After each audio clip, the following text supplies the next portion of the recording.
Ladies and gentlemen, we interrupt your regularly scheduled programming to bring you this special bulletin.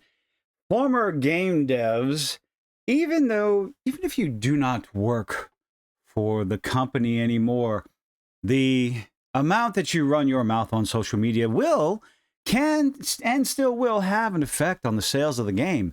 This one coming into play is good old David Gator, former Dragon Age lead writer, admits the Veilguard's art style leaves him cold after bashing gamers for criticizing the character's design. It would appear his hypocrisy knows no bounds. You must be careful when you are criticizing the critics and then come out with the same criticism. Well, you need to pay attention. How do you come across? And yes, I said criticize a few times there. Former Dragon Age lead writer David Gator, talked about him in a few videos ago, admitted that the Dragon Age Veilguard's art style leaves him cold. I agree with you, David. The art style looks a bit too cartoonish for a Dragon Age game, and yet still wants to bash gamers who criticize the game's character design. Let's see, over this little, well, I thought this was a tweet, but over on Blue Sky, we'll just call them tweets still. The females aren't hot enough. Yes, they're not aesthetically pleasing. One of the things you have to remember, and again, talked about it before, but we're going to go ahead and beat this dead horse into the ground until people start paying attention. Then we're going to take them off to the glue factory and make them more useful.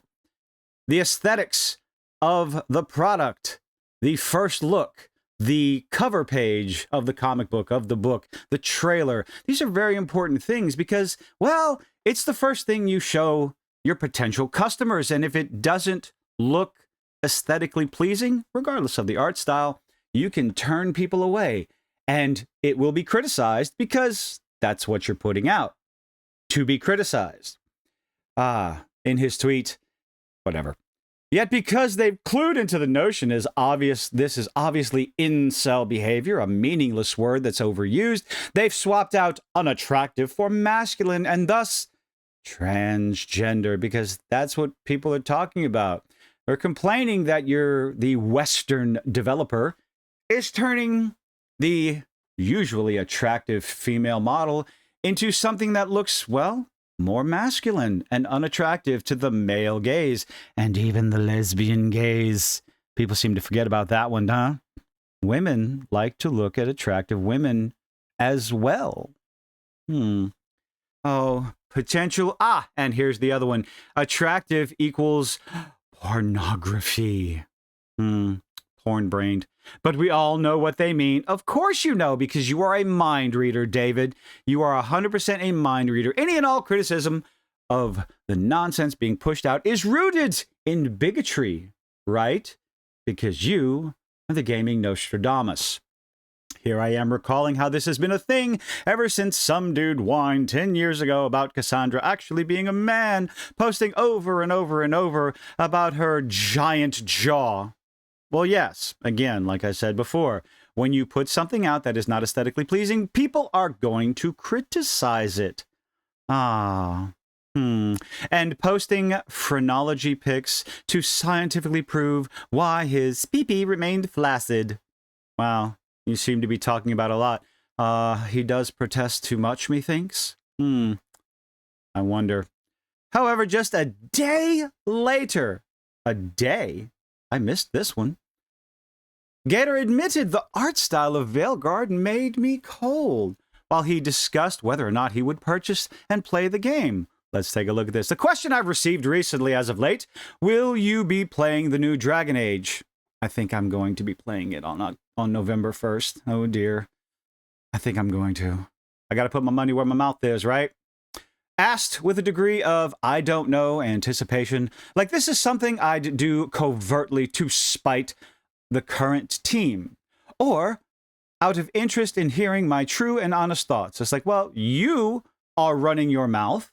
You are criticizing people for having an opinion, a different opinion. You are the one coming out here, David, insulting people for having said opinion. So why don't you put your money where your mouth is? You play the game, you stream the game, and you give your actual thoughts instead of, I don't know, criticizing people because their opinions are different. His answer is, it's complicated. This isn't a relationship, David. You're not trying to date someone. It's not complicated. You're either going to play it or you're not. Honestly, I don't think I can play and enjoy the game like other fans play and enjoy the game. Well, why not? You're a former game developer. You former game dev for Dragon Age. Why wouldn't you want to get your hands on this and give everyone your opinion? Because you are part of the team that created the other ones, right? On one hand, let's see. No, not ever. Not ever? You don't think you could ever enjoy the game? Huh. On one hand, it'd be fun to play my first Dragon Age game post-release without seeing all the compromises and cuts and disappointments from years of development. Disappointments? On the other hand, it's my baby. It's moved on. Oh. He then admitted that the art style leaves him cold. Do I like everything I see? Not really. Oh, David, you're just a bigot. You're just a filthy incel that wants to see porn in everything, right? I mean, those are your own words. That's what you accuse us of being when we criticize the art style and the look of the characters. So surely that criticism applies to you as well. Art style leaves me cold, and then the art style has changed with every Dragon Age. And then we're going to make excuses. Has changed with every Dragon Age, and as before, I'm sure I'll warm to it eventually. Don't ask questions. Just consume product and get excited for next product. Just keep playing it. You'll get used to the atrocious art style, the cartoony graphics. It's okay. Just keep playing it.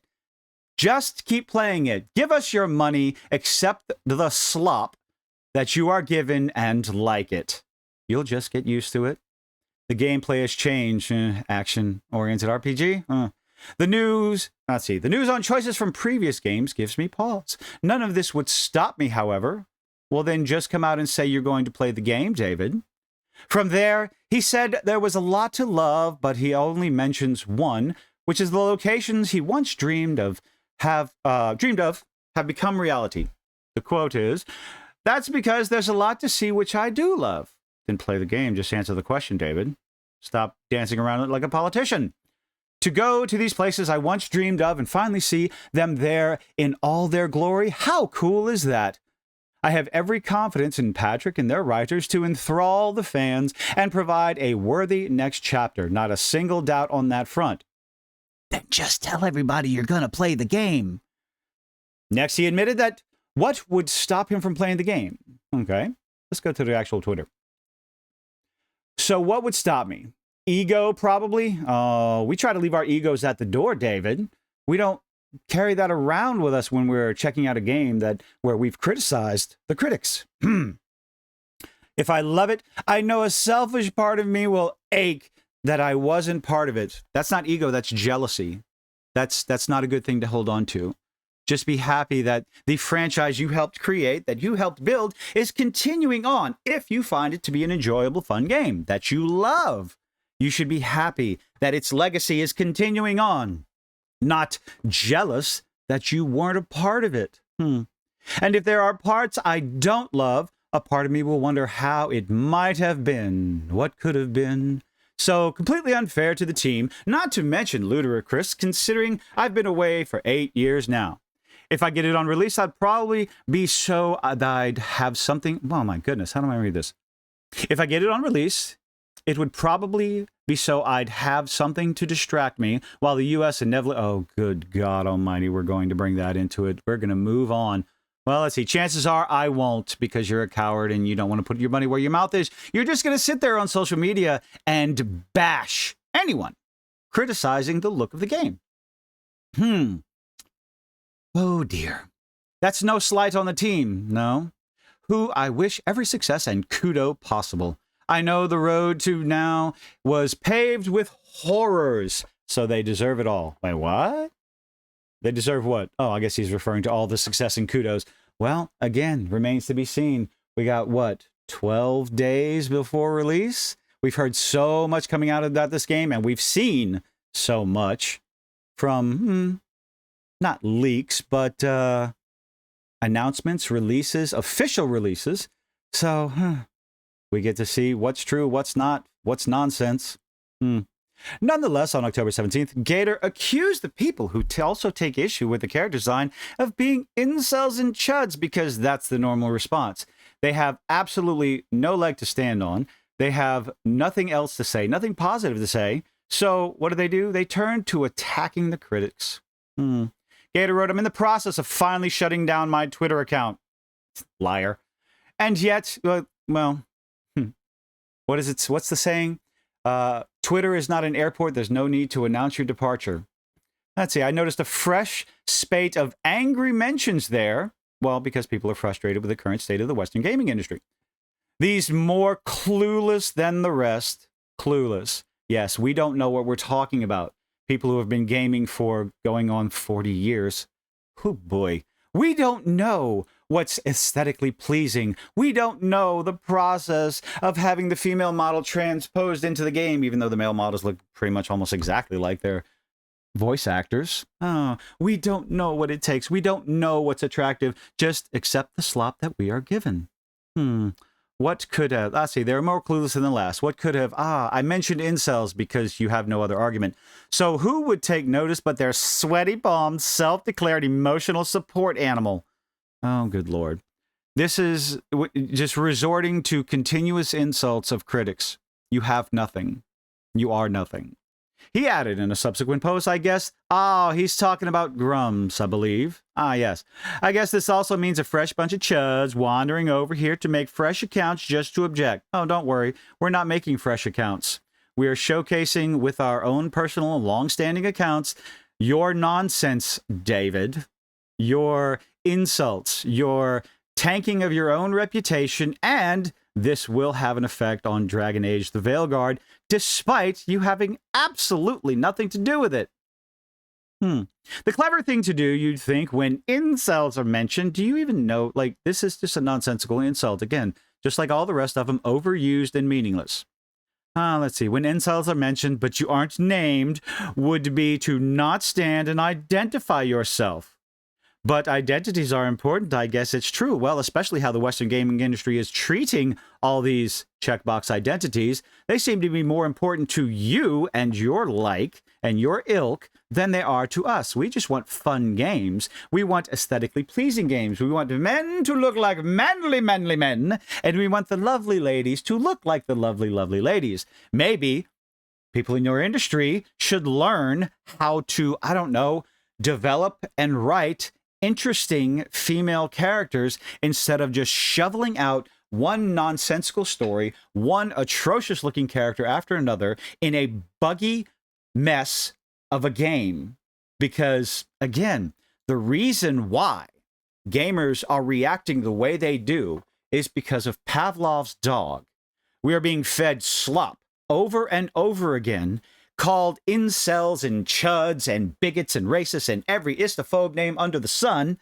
When we criticize the nonsense that we see, but when it's the only nonsense that we see, you're not talking about the games, you're not talking about the story or the world. You're simply talking about diversity, inclusion, and equity, and look at the sexuality of this character. That is all that is being talked about. And time again, when that's what's being talked about, the piece of entertainment that is released is dog shit, to say the least. So what are we supposed to think? When that is the marketing, and time again, it's been shown to be lackluster, we're going to continue reacting like that until you prove us wrong, David. And unfortunately, with Dragon Age the Veilguard, it doesn't look like anyone's going to prove the critics wrong. But I can't believe I'm going to buy and play this game. But let me know what you think in the comment section down below. Good old David Gator, is he going to help the sales of Dragon Age the Veilguard, or is he going to hurt them even further with his nonsensical rhetoric? Let me know what you think in the comment section down below. Leave a like, leave a dislike, do all those nifty little things us YouTubers beg you to do, and I hope to see you on the next one.